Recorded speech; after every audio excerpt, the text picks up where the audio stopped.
Hello and welcome to another Final Fantasy XIV, not a really Stormblood related video, and today I want to actually start a new series in regard of the game. I want to focus a bit more on new players. I already did a tanking guide for beginners and advanced players, which you can find right here, but I thought I should probably give it some effort and begin at the very beginning, at zero so to speak. So if you are either very new to the game, like below level 50 or 30 even, or have not even started with Final Fantasy XIV, but you are considering to do so, this series will most likely be something for you. Without any further ado, let's begin. This is part 1 of my new to Final Fantasy XIV guide. Today's video's content will contain the following things. Before buying the game, character creation, first class you can choose, and your server choice. Alright, so before you even purchase the game, I highly recommend to get the demo of the game for several reasons.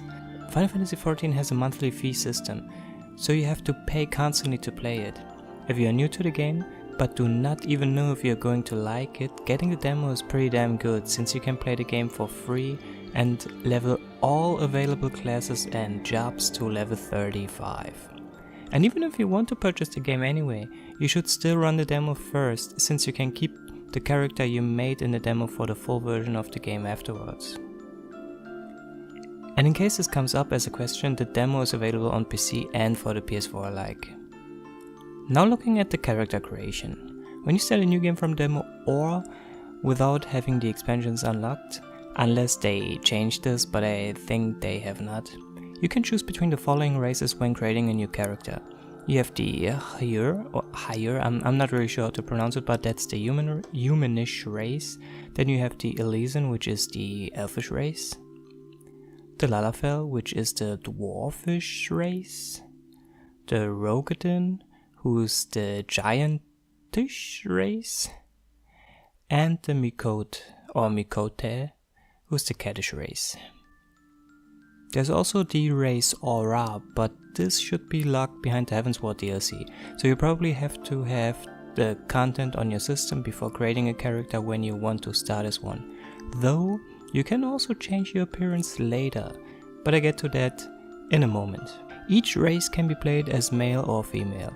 Also, each race has 2 different versions of it, so basically every race can be designed in 4 different ways. Also, you get a ton of possibilities to create your character in any way, shape or form you like, from giving them tattoos, makeup, even different colored eyes, and of course voices. A huge plus in my opinion is the fact that you can choose any race and master in any job in this game, since the basic stats each race has, as well as pretty much all choices you decide for here in the character creation, are pretty much for appearance only. The stat differences is so small that it really does not make a difference here. So you can change from a main caster to a main tank without having to worry that your stat potential is crap now. And yeah, about the change of appearance, you can actually remodel your character later on if you are not satisfied with your creation anymore. The item you will need for this is a Fantasia potion. You will get one after resubbing to the game for 30 days.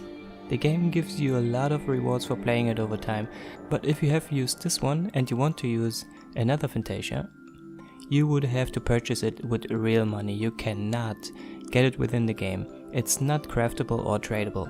But what could be important is that you can still change stuff like your hairstyle, and I think you can also change the makeup later.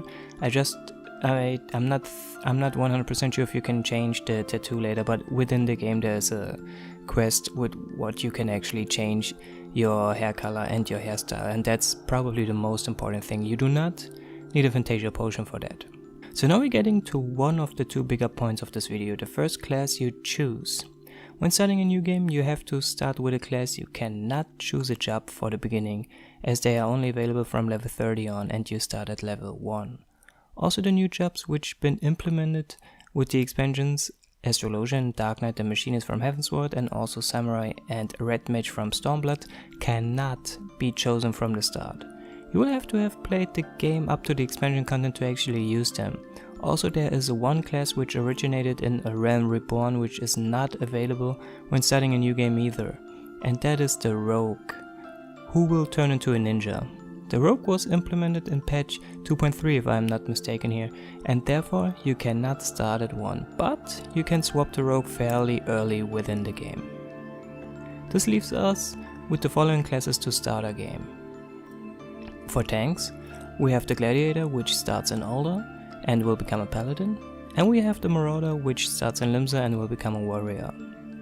For healer, we only have the Conjurer, who starts in Gridania and will become a Whitemage.